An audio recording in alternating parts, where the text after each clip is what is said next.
Welcome back into the Sampleist, everyone. Great to have your company once again. Today we continue our new series on productivity hacks, but this one comes with a twist. I'm going to introduce you to David Forner's new offering, Eldorado Master Guitars, and use it to illustrate 4 productivity hacks that you can use to create more realistic MIDI guitar parts. So in today's video, you get 2 for the price of 1. Let's talk about Eldorado Master Guitars. Eldorado Master Guitars is the latest offering from David Forner, hot on the success of his most recent offerings, Barbarian Cello and Luxe Violin, both of which I've reviewed on this channel. Links in the description. Eldorado Guitar is for the full version of Kontakt, version 5.8.1 or higher. It's not available for the Kontakt player, and it downloads and installs on your disc at 9.12 gigabytes. It is currently on intro price for £59 British pounds 50 pence, before returning to its normal price of £85. And my thanks to David, who has kindly made a copy of the library available for review today. And is always the case with the Sampleist, David has had no input into the making of this video in any way. And that's important to us, as we pride ourselves on transparency and integrity so that you can make the right decisions unfettered by bias. So with that said, let's dive into David Forner's Eldorado Master Guitars and let's explore those productivity hacks to take into your compositional world. Welcome to David Forner's Eldorado Master Guitars. Now, today's video is going to be slightly different. I won't be focusing exclusively on a product review style video. I will actually take you through a walkthrough of the articulations and the features of the product, but in addition to that, I'm going to show you a number of productivity hacks that you can use a virtual guitar like David's and how to make more realistic guitar MIDI parts.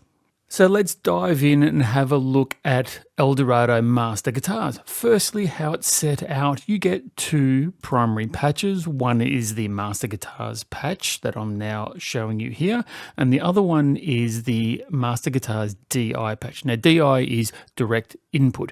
You would use that version if you wanted to just use it as a signal to channel the effects into an amp simulator or other series of guitar-related effects. I'm going to show you an example of that a little bit later, but for now, I'm going to focus on the Master Guitars patch itself, which is all set out quite intuitively and self-explanatory with a number of selectors to choose the articulations, which of course can be switched between using your key switches down here. Over on the right, you have a series of simple tools. You have the name of the articulation across the top in this big box here.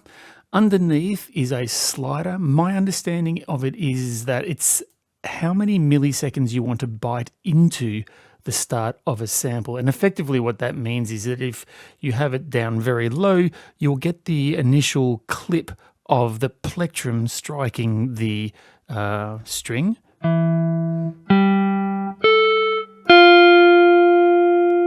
But if you bite into the sample, if I've understood this correctly, that just effectively means you've now chopped out the first 17 milliseconds, and you might have a softer introduction into the sample because you won't have that harshness of the pick.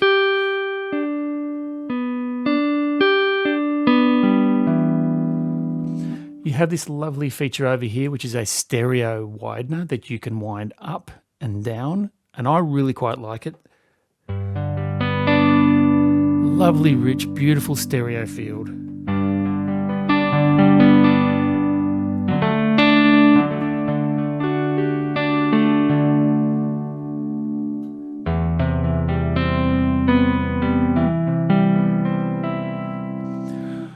What you'll also notice too, that this particular patch here, I believe, is the Telecaster, so hence its lowest note is the E you would expect on any guitar. The next one along is also similarly a sustain patch, but I think it's from the baritone because it maps not from E but down to B flat, which is vastly lower than a conventional guitar. So I believe that's probably the baritone patch. Again, a lovely, really lovely warm sound. Let's take advantage of that low end.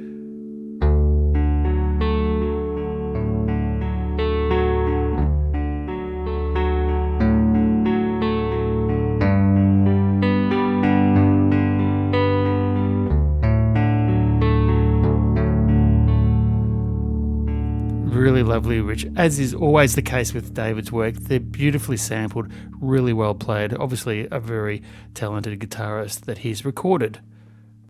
Continuing on, we have a fingered sustain, finger-picked rather than a plectrum. Just going to dial down this one here back to 0. Really, really warm again.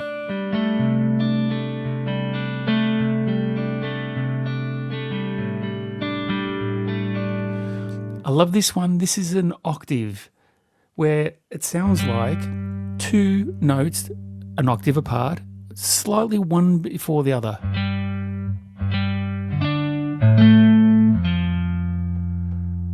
Could it be maybe the baritone is playing the lower of those 2 notes and the telly is playing the higher? So some really warm chords are possible.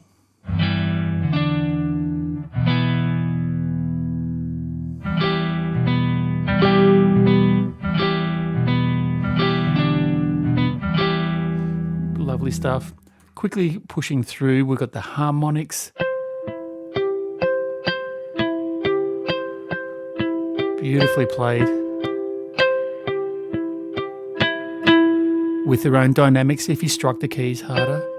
I should also note too, we have the traditional mod wheel that you can see down here, controlled, which is connected to CC1, of course, the mod wheel, to allow you to slide between the layers, the dynamic layers.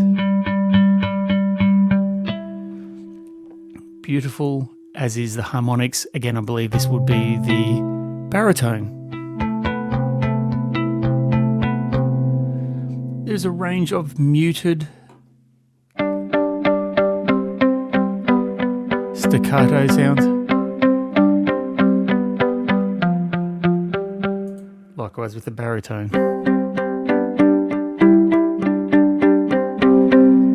Followed by a series of tremolos. For those who aren't familiar, tremolo, well, tremolo is just a repeating pattern, so a guitarist has picked a note.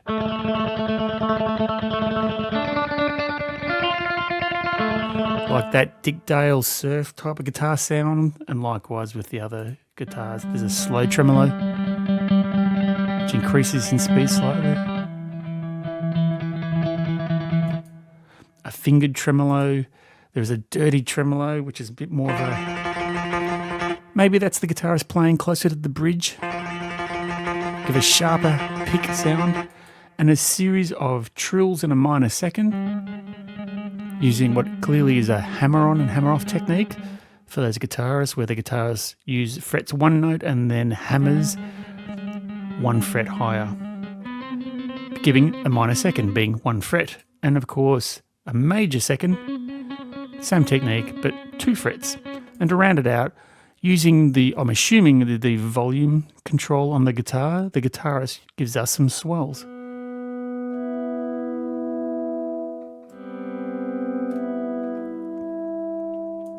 And I think this is a longer one.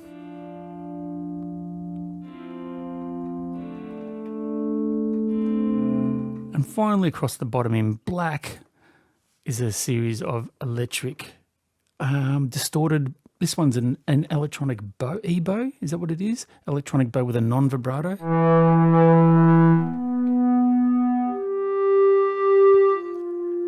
So maybe the note has been bowed, or it could even be feeding back through the amplifier perhaps.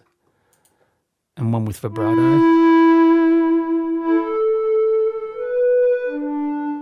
And their minor second and major second trill counterparts.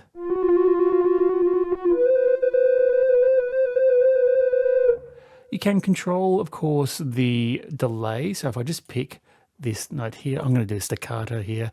This one is just a simple delay feature, so we can wind up the time, obviously. And it bounces from left to right. I'm going to turn that off for the moment, and some reverb controls down here to control the amount of reverb. A couple of minor things that I find with David, you can tell his attention to detail. So for example, with the trills, you can tell he's actually recorded individually the guitar player moving up and down each of the notes to record each trill, rather than maybe just sampling one particular trill and just pitch shifting it and mapping it across the keyboard. You can tell by it, they're clearly individually recorded. So bravo, David, for the detail. Having now had a look at all the articulations across, I'm going to show you the beautiful pads. Now, the pads, I think, is probably one of the strongest features. I really, really enjoy the pads.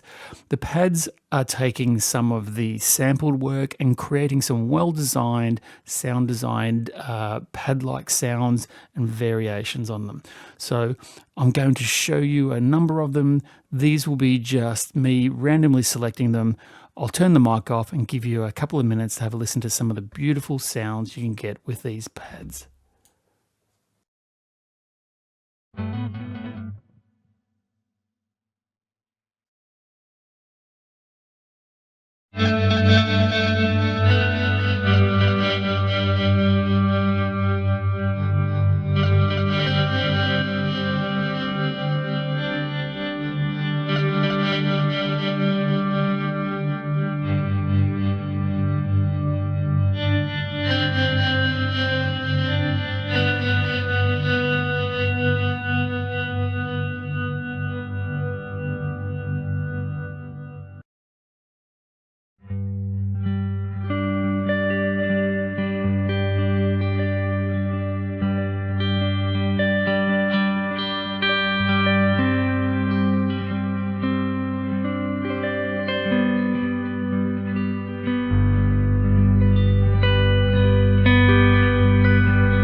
There is a small selection of the beautiful pads. I think one of the strongest parts of David's library here. Really well designed and put together. Lovely ambient warm sounds, bringing back the strength of that telly and that warm baritone.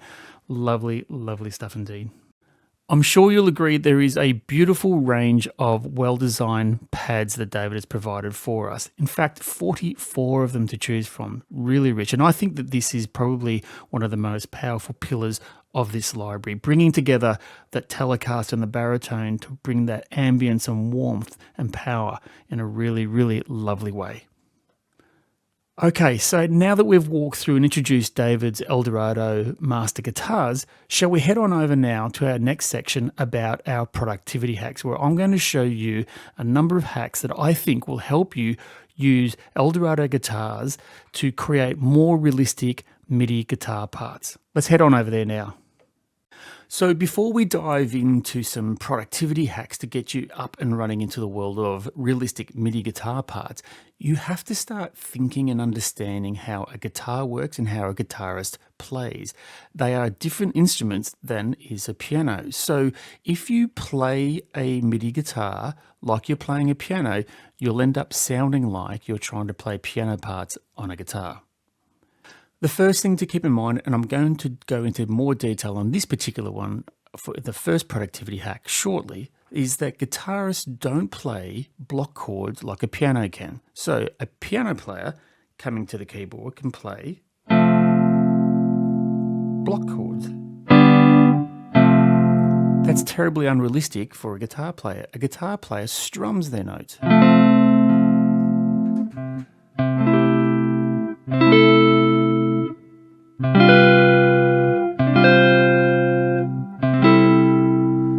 To create a strumming-like pattern. I'll show you shortly a hack on how to do that if you don't feel confident in your keyboard playing skills.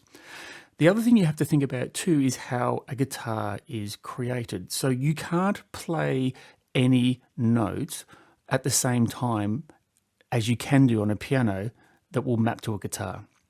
So for example, I can play this quite easily on a keyboard. There's an F down here and I'm going to play an F chord up here. And you have a look at the MIDI keyboard down here. I've got an F down here and up here. There's my C, F and A.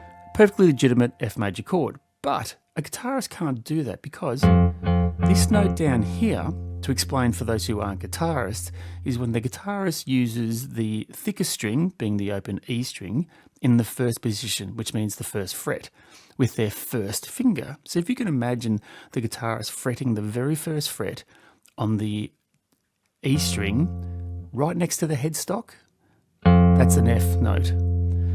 These notes up here, C, F and A, are right up in the neck near the 13th fret or thereabouts, 13th, 15th fret.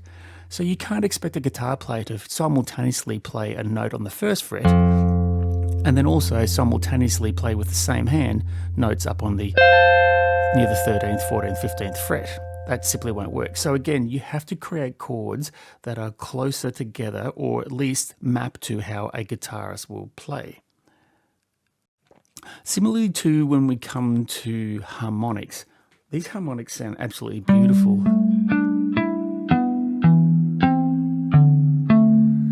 Now, guitars don't have a lot of natural harmonics. You can't play every single note and get a harmonic. Well, you can, but it's quite an advanced technique for a guitar player. Now, David has recorded a very talented guitarist, obviously, who's been able to create these harmonic notes for every single note. Chromatically, that doesn't ordinarily happen for most guitarists. Guitars have natural harmonics at the 5th, 7th, and 12th frets. There are others, but they're the easiest ones to learn. So usually when guitarists play a series of harmonics, they'll probably start with something like E, D, B, E across the 12th fret. Whoops, I beg your pardon. Or you might do it at the 7th fret, which I think is A, D, F sharp, and B. So that's how the guitarist lightly drapes their finger across the 7th fret and plucks the strings. So guitarists can't play, not very easily, chords that you can do on a keyboard. So if you're using harmonics and you're playing full chords such as this,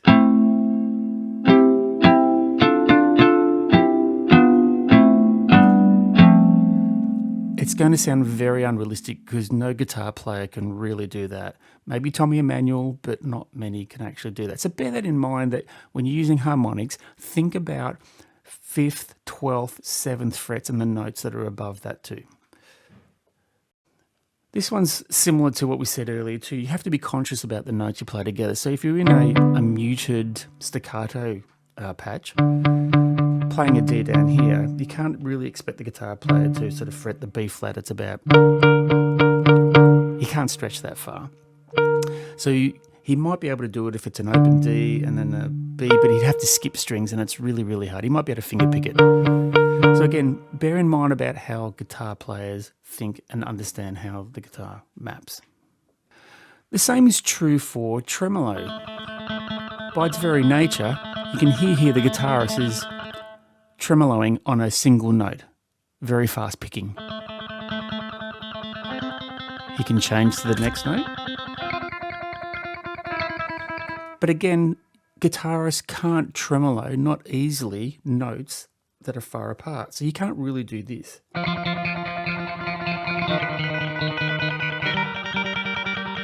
They're not related.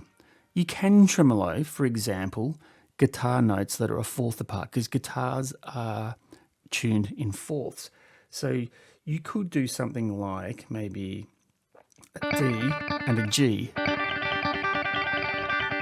because they're the two notes on the fifth and sixth strings, being the B and E strings, that are a fourth apart. So they're at the same fret, effectively. So again, if you're going to use tremolo, be kind to the guitarist. Give him tremolos that are a fourth apart or singular notes, but certainly not wildly differing parts. He can't play it. In a similar vein too, when we come to trills, so a trill, to recap, is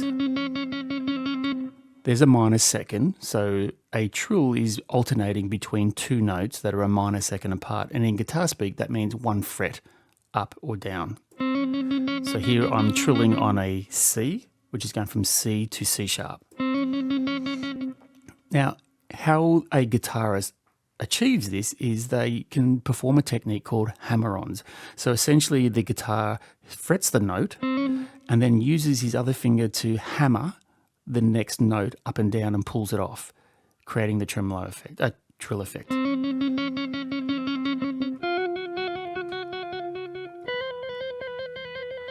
Similar to other comments, again, you have to understand how a guitarist does this. So he can trill between C and C sharp to create the minor second, but he can't do both at the same time between an A flat and an A natural.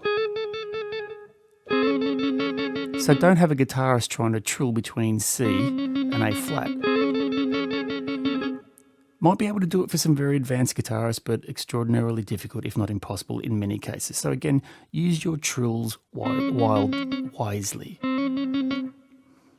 So there you are. Now you're armed with the basics to understand how guitars are constructed. They're tuned in fourths. They can't play all the notes simultaneously as you can on piano. You have to understand that the chords aren't played in blocks. They're played in strumming patterns. Harmonics are usually reserved for 12th, 5th and 7th, maybe a 3rd fret if you're lucky, but they can't play chords. And again, trills and tremolos, you have to be cognizant about the notes that follow them around if you want your guitar parts to sound realistic. Awesome. Okay, let's dive in now to some productivity hacks based on some of these ideas to help you create some more realistic MIDI guitar parts featuring David Forner's Eldorado Master Guitars. So having laid down an organ-like pad, so just quickly to recap what that sounds like, we have this.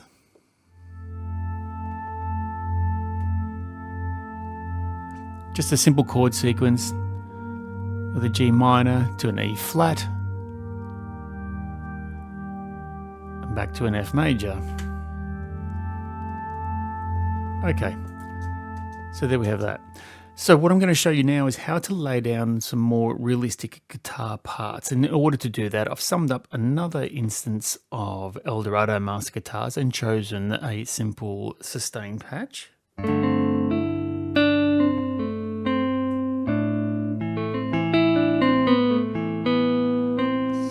So the thing to understand about playing realistic MIDI guitar parts is that when you're playing on the keyboard, you have to bear in mind that you're replicating the style of a guitarist. And as we all know, guitars have only 6 strings, so you've got 10 fingers potentially to play a chord on the keyboard. So if you lay down a really a big chord with more than 6 notes in it, it's going to sound very unrealistic. So if you're playing things like, you might be able to get away with that.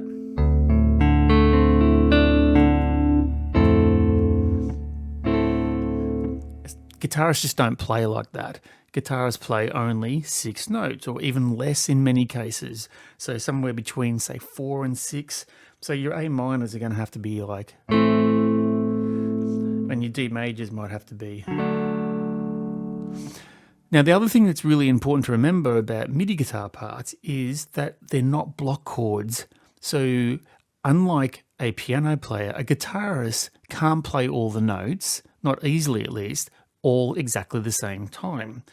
So playing an A minor to a G, guitarists don't do that. They strum. So you have to be able to do stuff like,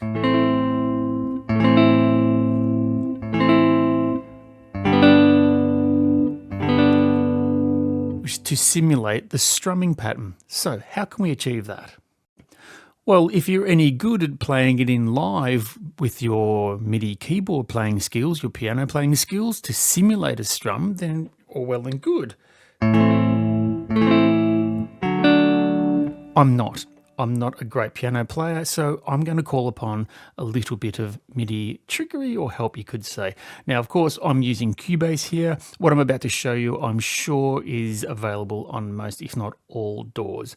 So what we have here, if I draw your attention to the top, is a chord track.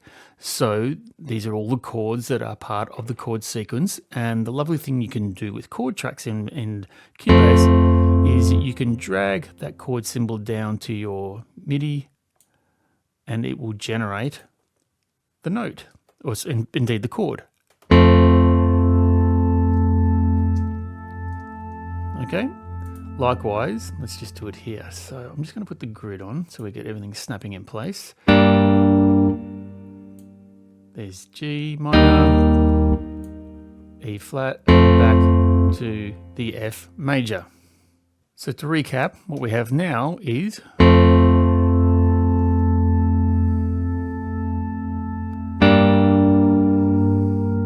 now, as you can hear, each of the chords played in just one big block chord, so not very realistic at all. Doesn't sound like a guitar at all. Now for the moment, I'm just going to mute the organ-like pad sound that we had earlier. Let's get rid of its automation lane.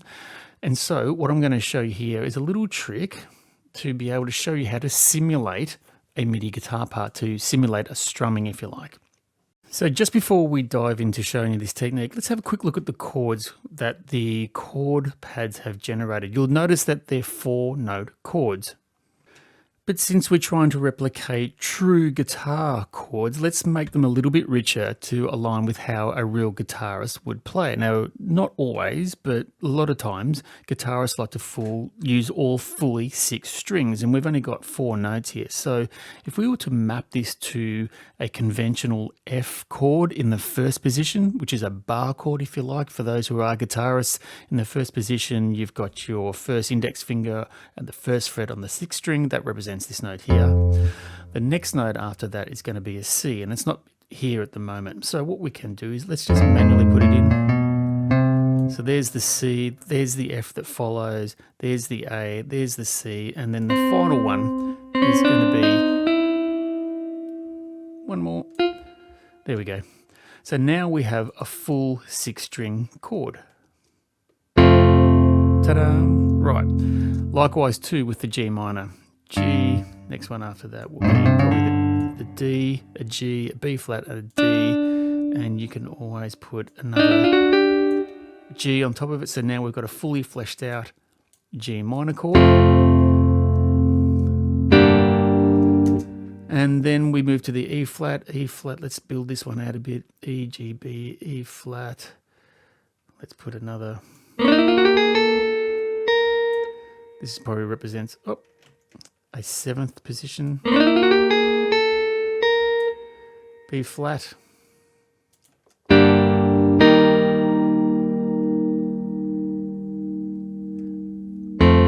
we can replicate. So that's quite a bit higher, that one, isn't it? No, that actually works. That's okay. It's a five note chord, this one. And then of course we'll just go and replicate what we did here for the repeat of the F. So we'll put the F down here. We'll put the F over here. Replicating what we have here. So just to recap, here's our chord sequence.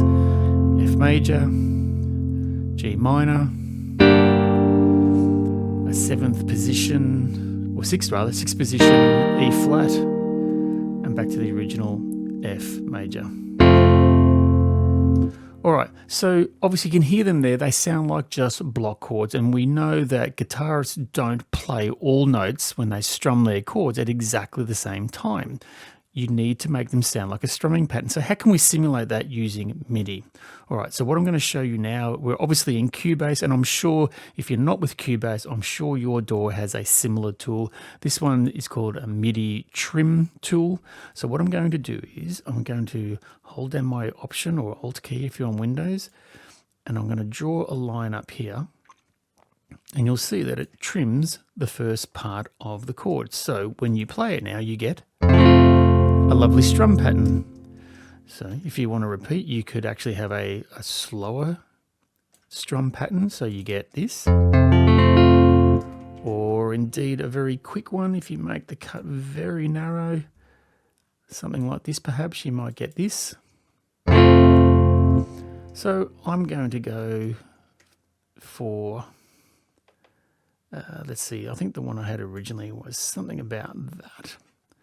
Now we can do the same with the next chord in the G minor. Let's just keep it roughly the same.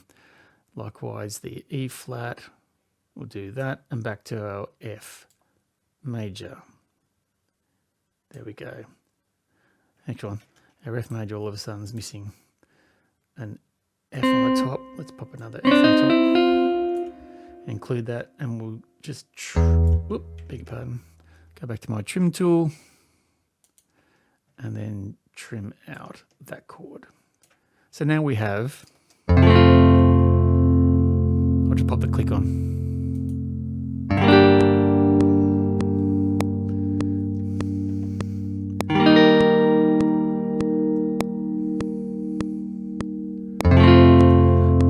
So what you'll notice here, of course, is that the first note is the one where it's striking the bar of the chord, the bar, the first pulse. 1, 2, 3, 4. 1, 2, 3, 4. Down. So guitarists want to finish their strum on the last note of the chord. So what that means is we're going to just pull back. I'm just going to take our grid off for the moment, and I'm just going to pull back our window. I'm just going to grab all the notes of these chords, and I'm just going to drag it down, and notice this note at the very top. The final note, being the F, is the one that actually lines up on the pulse. Likewise too, I'll just drag this all back such that the very top note, being the G in this case, is the one that finishes dead on the bar number 2. Likewise, I'll do the same with here, so that the B flat finishes flush on bar 4 or close to it. And finally, this one here, where we have the top note again finishing flush on bar 6. So now, again, with the click in place, we have 1, 2, 3, 4, 1, 2. So they all line up.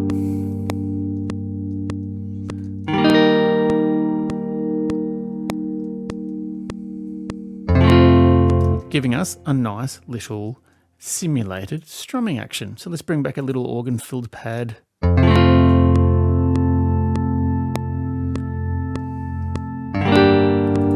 strumming guitars are a little loud, so let's just bring them down a little bit.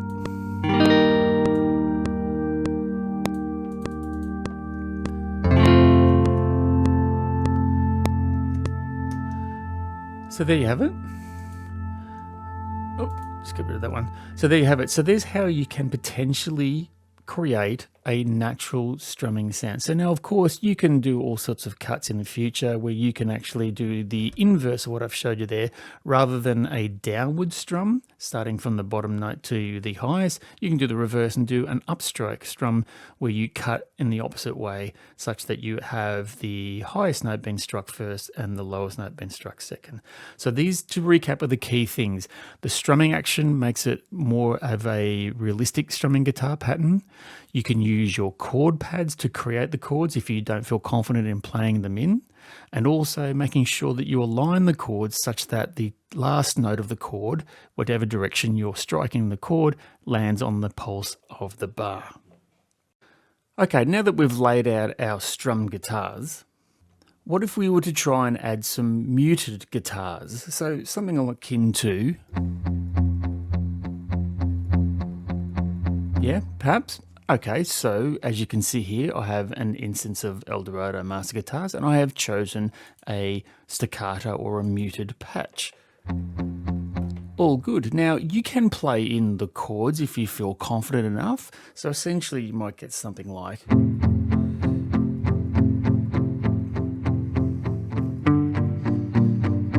You can do like that as well if you're confident to play in MIDI with the chords. But if you're not, here's a cool little idea.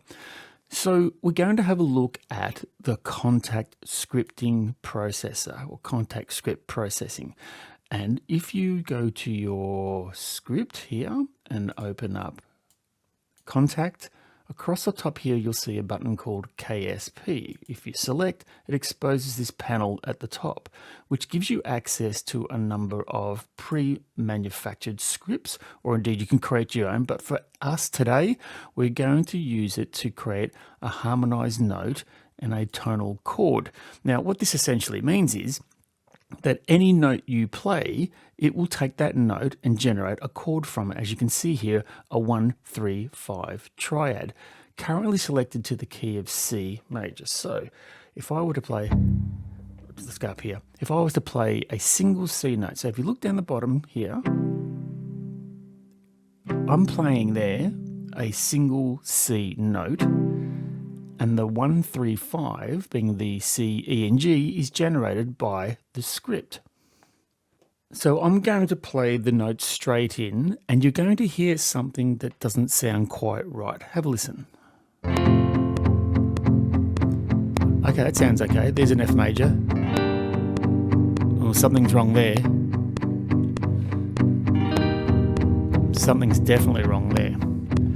And that's because you have to be aware of your key center. And so the script allows you to play the 1-3-5 chord with a single note, but you have to be in the right key. So exploring our chord sequence of F major, G minor, E flat, and back to the F, you have to start thinking about what key you're in. Now, intuitively, you might think you're in the key of F, but I don't think you'd be correct, because in F, you only have a single flat, and that's B flat.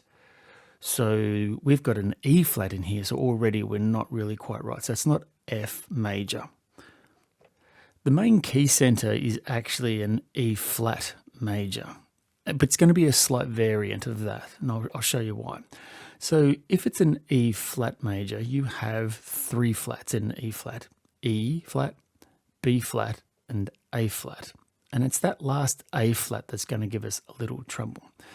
So what we have to do is, let's first of all just go to the E flat. Now, again, this script is not terribly sophisticated, so it doesn't have an E flat, but what it does have is a D sharp major. So a D sharp major being equivalent to an E flat. But we're not quite there yet, because if we are in E flat major, let's just check in with a little bit of music theory just to help you along, and this will make sense, I hope. If we're in the key of E flat, I've just found a page that has all the key signatures. E flat has B flat, E flat, and A flat.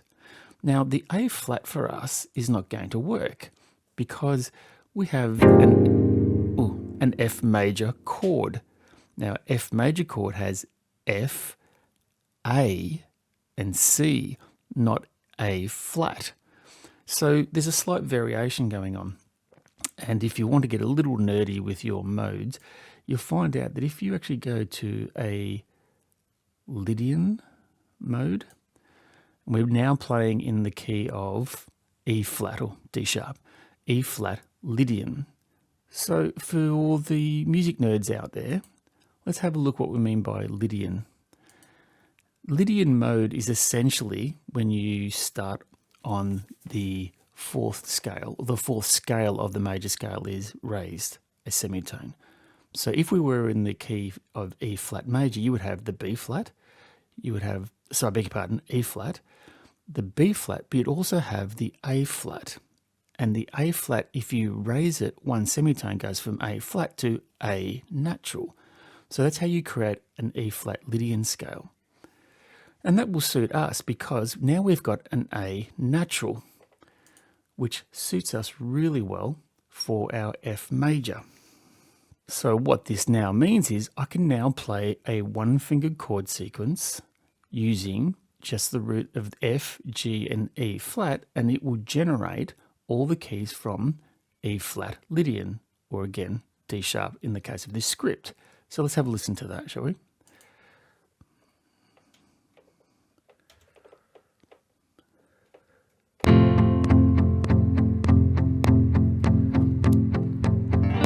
There's G minor, and I'm doing one finger here, down to the E flat.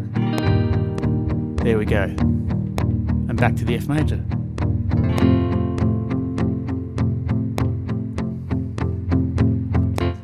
So the script is generating all the chords for us. So of course, what I should have done is I should have actually just recorded it.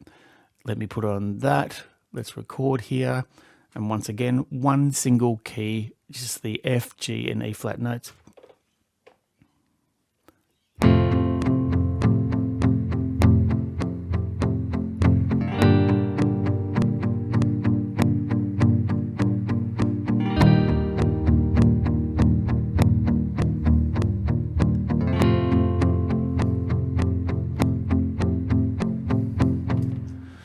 So I think some of my timing's a little bit ropey there, but let's have a quick look. Yes, the first note is off. All F, G, oops, I missed one here.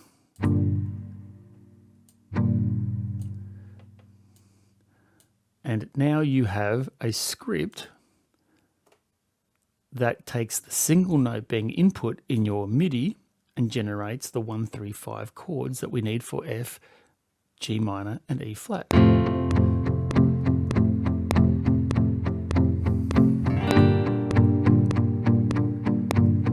There's a few notes here that are missing.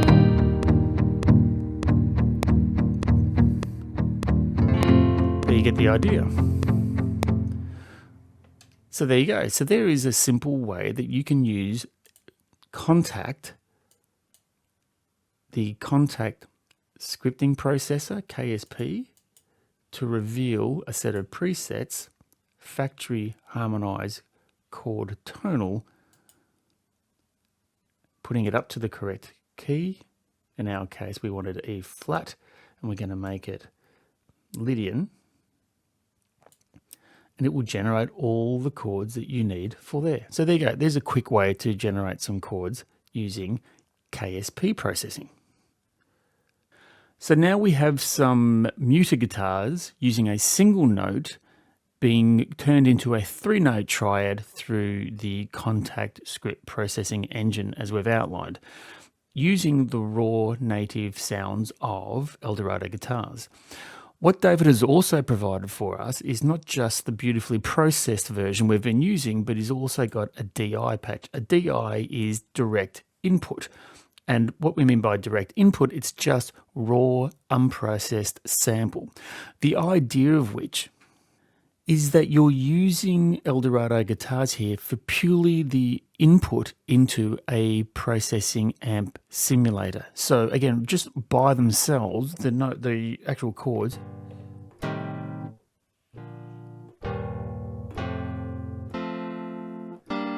very raw, very unprocessed. I'm going to use the muted sound we had earlier. Still generating the 135 chord, and I'm going to take that very raw output, which is not terribly exciting in itself, nor should it be, and I'm going to channel the output of that into an amp simulator. So again, let's go over here. We're clearly in Cubase. For those who aren't in Cubase, I have absolutely no doubt your DAW has a similar feature. I'm going over to the audio inserts panel of my particular muted guitar track, and I'm going to insert a very standard basic amp simulator, and this comes stock with Cubase. And as the name suggests, it's an amp simulator. And so having a look over here, it allows you to select an effect, well, a series of stomp pedals, if you like, a simulated set of stomp pedals. So you can choose from the top here, from a whole heap of pre-made ones. You could go for a crunch sound and you end up with...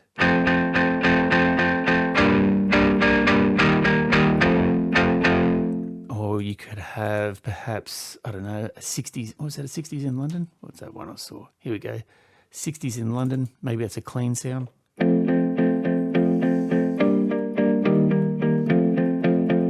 Just a simple compressor. You could do stuff like, goodness, what's classic rocker.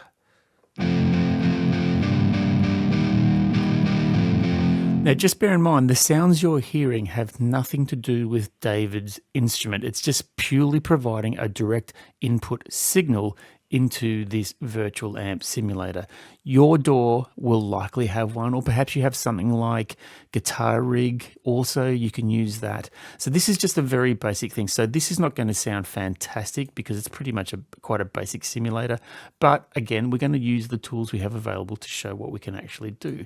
So now if I go back and I'm using my originally generated MIDI that we had earlier, which is going into the Kontakt script processing engine, creating a 135 triad, which is now being channeled into my amp simulator.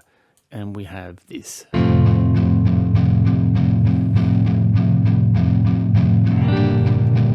Bit grubby, isn't it? Because that's a rock one. Maybe if we went for a clean sound that we had earlier, that's that 60s in London thing. It's a little nicer perhaps. It's up to you, totally. You can change the amplifiers, post effects, cabinets.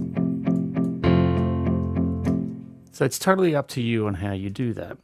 The only other thing I'll actually state here, if you're going for a dirty, distorted sound, guitarists love to use what you might call hard rock chords, if you like, and essentially all they are, they don't play the 135 triad, they basically just play a root and a fifth, and they just chug up and down, and that's the basis of all kind of hard rock and a distorted sound. So if you're choosing a hard rock sound or a heavy sound, let's go back down to, what was it, a classic rocker I think I saw before. Let's just find something. Fat rocker, that'll do. Now it's a bit dirty. So what we can do is, let's go back to our Kontakt script processor, and rather than generating a 3-chord triad, 135, why don't we just scroll this back and choose to generate just the 5th. Hopefully that will make it sound a little cleaner because now there's one less note in there. Starting to sound a bit more like a hard rock thing. But you can also say, well, maybe it sounds a little bit too dirty, and it probably does. But so you look, hey, why don't we just turn the treble up a little bit? Let's take back the gain somewhat. Let's roll off some bass. We don't need to put a little treble, a bit more presence, less in the middle perhaps, less bass. And you tune it to your heart's content. Now, what you could also do, perhaps, if it sounds a bit dirty and you still want that dirty sound, that hard rock sound, why don't we actually just take all our notes? Let me just pop this out of the road for the moment. And why don't we take all our notes and just raise them an octave? So I'm just doing a shift up arrow. So in Cubase, that just sends all the notes up an octave. And now you have a bit more acceptable. So there you go. You can use that as an idea to help sort of generate and articulate your sound. You'll have to play with it, get used to some of the tools, obviously, that you're playing with. You know, obviously maybe make the guitar sound a little bit more natural by maybe putting in some emphasis on every sort of eighth note on the bar to give that sort of emphasis. Play around, of course, with your different inserts.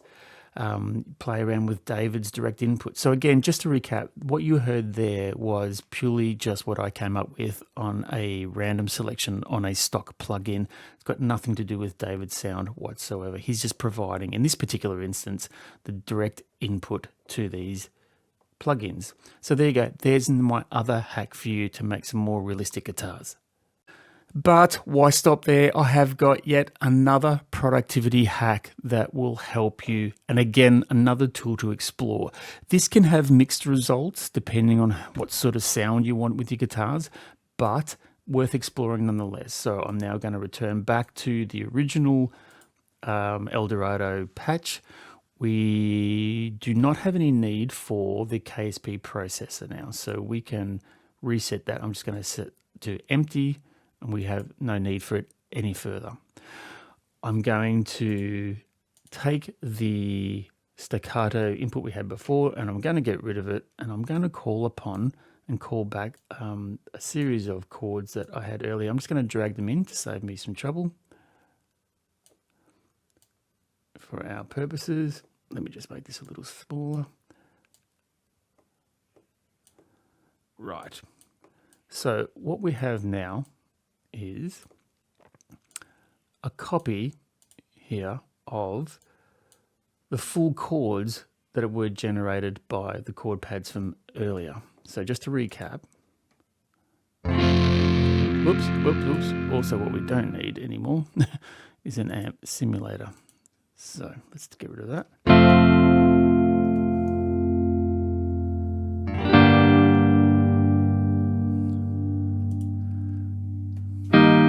Okay, so what I'm going to do here is I'm going to take these chord patterns and I'm going to insert into my MIDI inserts an arpeggiator to help us give some arpeggiated guitar tracks. So I'm using a stock standard arpeggiator called Apache SX from Cubase. Again, I'm sure your DAW has one that comes with it too. Select that and let's bring it up. And then with this particular one here, we can choose from a manner of different sequences. I've chosen here some guitar sequences. Let's call it acoustic guitar lounge arp. Okay, I've got no idea what this is going to sound like, but now what I have is an arpeggiator on each of the chords that come into sequence, and they sound like.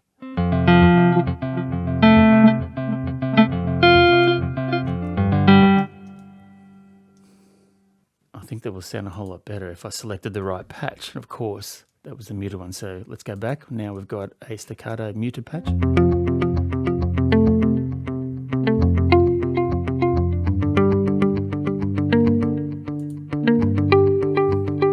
Let's bring in the other tracks.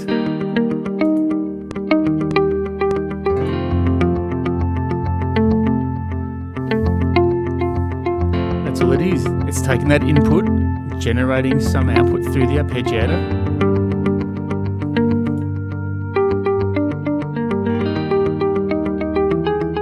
Oops, that's out of sequence. Let's do this one here, number 2.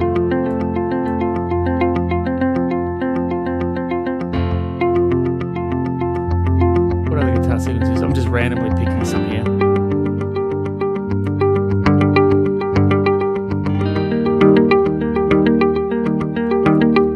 So pick one to your heart delight.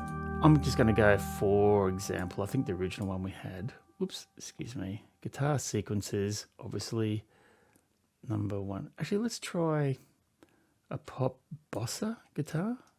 What would that sound like?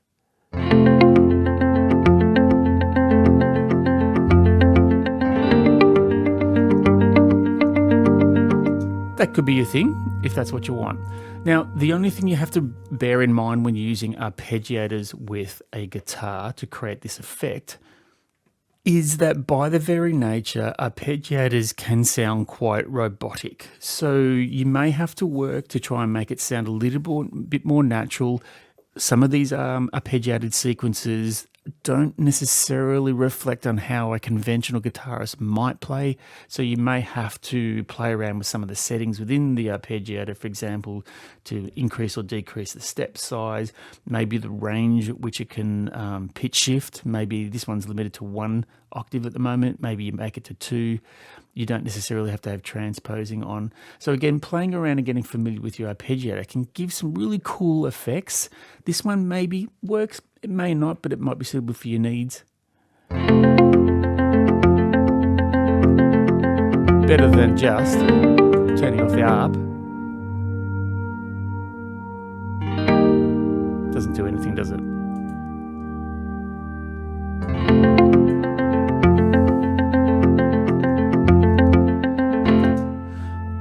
And there, I give you another hack. So to recap, for this particular one here, we're attaching an arpeggiator as a MIDI insert.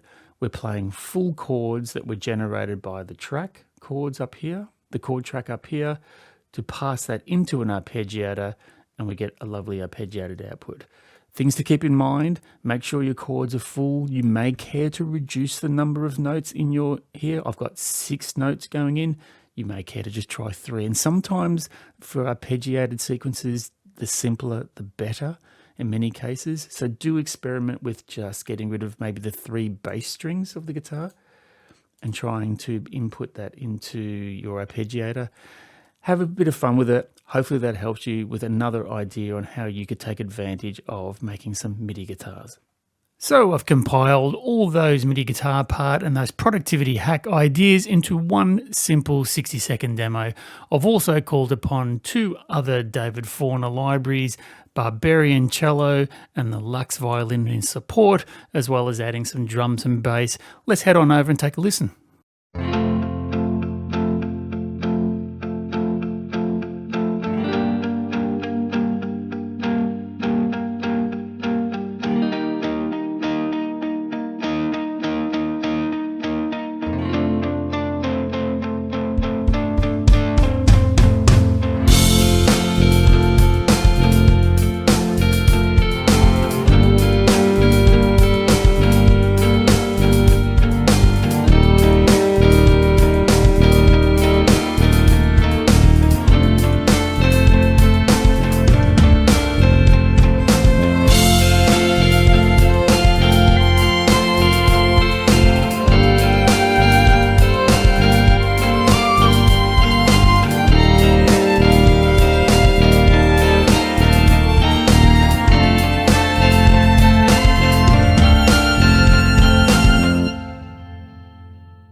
So turning my attention momentarily to my final thoughts to the product review part of today's video, that being David Forner's Eldorado Master Guitars. Like all of David's libraries, it's clear that David knows how to create beautifully recorded and well-designed libraries, and Eldorado Guitars is no exception. With a lovely range of articulations as well as a processed and a DI patch, and not forgetting the lovely sound designs of the pads, Eldorado Master Guitars is a clean, melodic and well-designed offering. As you may have noticed from the accompanying productivity hacks in today's video, Eldorado Master Guitars doesn't come with the other programmed bells and whistles like strumming engines, phrases and key selections, etc. Rather, it requires you to think like a guitarist with your MIDI keyboard to get realistic results. And that's not a criticism, but rather a recognition that having a simple guitar sampling approach means that David has focused on the quality of the recordings and the articulation selection rather than any one-finger key press guitar features that other libraries might have. And in this way, I think it leaves your true style to shine through at the expense of a little more effort. The pads for me are the standout feature, and they lend themselves to a broader array of applications than just conventional guitar parts. At its current introductory price of £59.50, it's an investment worth making for the discerning composer if you're prepared to find your inner guitarist. As well, you'll be supporting an up-and-coming developer who's crafting a well-deserved reputation in a crowded market. And that's a wrap on today's video. As always, my sincere thanks to you for spending some of your time with me to explore David Forner's Eldorado Master Guitars, as well as a handful of productivity hacks to enhance your MIDI guitar compositions. On the way out, you can help the video by giving it a like to share the love with other musicians just like you and me. Be sure to subscribe and hit the notification bell and you'll be fully armed and at the forefront of the latest news and reviews from the world of virtual instruments. This is Greg Revell signing off for the Sampleist team, and as always, wishing you all the best on your journey to find your sounds and find your soul. See you on the next one.